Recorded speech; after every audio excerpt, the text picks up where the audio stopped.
আজকে আমি মুরগি রান্না করব। এই যে একটা সোনালী মুরগি নিয়েছি, এই মুরগি দিয়ে আজকে বেগুন দিয়ে রান্না করব। এই যে বেগুন দিয়ে আমি আজকে মুরগি রান্না করব। বেগুনে আমার মুরগি রান্নায় যা যা লাগবে আমি সব কিছু এক এক করে দেখাইতেছি। এখানে পেঁয়াজ কুচি আছে, কাঁচামরিচ আছে, আর এইখানে হলুদের গুঁড়া, মরিচের গুঁড়া, ধনিয়ার গুঁড়া, লবণ, আর এখানে এলাচি, দারচিনি, তেজপাতা, আর এইখানে আদা রসুন বাটা আছে, আর গরম মশলা, এলাচি, দারচিনি আর জিরা বাটা।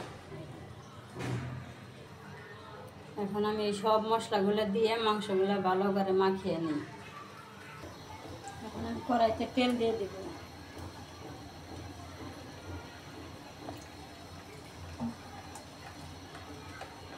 এখন আনাম গরম মশলা দিয়ে দিলাম, পেঁয়াজ কুচি দিয়ে দিলাম।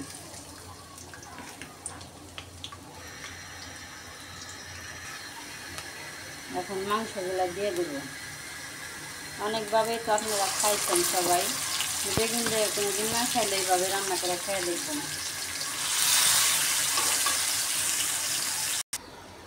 মাংসটা আমি ভালো করে কষিয়ে নিচ্ছি। এখন আমি বেগুনগুলো দিয়ে দিব। বেগুনগুলো দিয়ে দিলাম। এখন আরেকটু কষিয়ে নিই, তারপরে দিয়ে দিব। বেগুন দিয়ে কষানো হয়ে গেছে, এখন পানি দিয়ে দিব।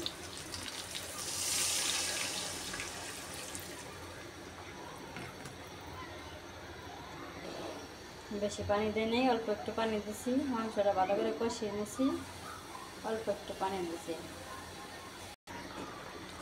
বেগুন দিয়ে মুরগি রান্না হয়ে গেছে। এখন আমি মশলাটুকে দিয়ে নামিয়ে নিব। আমার নতুন চ্যানেল, সবাই লাইক কমেন্ট শেয়ার করবেন এবং সাবস্ক্রাইব করে আমার সাথে থাকবেন। আমি যেন অনেক দূরে গিয়ে যেতে পারি। এই যে আমি তরকারিটা নামিয়ে নিয়েছি। এইভাবে মুরগি দিয়ে বেগুন দিয়ে রান্না করে আপনারাও খেয়ে দেখবেন, অনেক ভালো লাগবে। আর আমার নতুন চ্যানেল, সবাই সাবস্ক্রাইব করে দেবেন। সবাই আমার পাশে থাকবেন। সবাই ভালো থাকবেন, সুস্থ থাকবেন। আসসালামু আলাইকুম।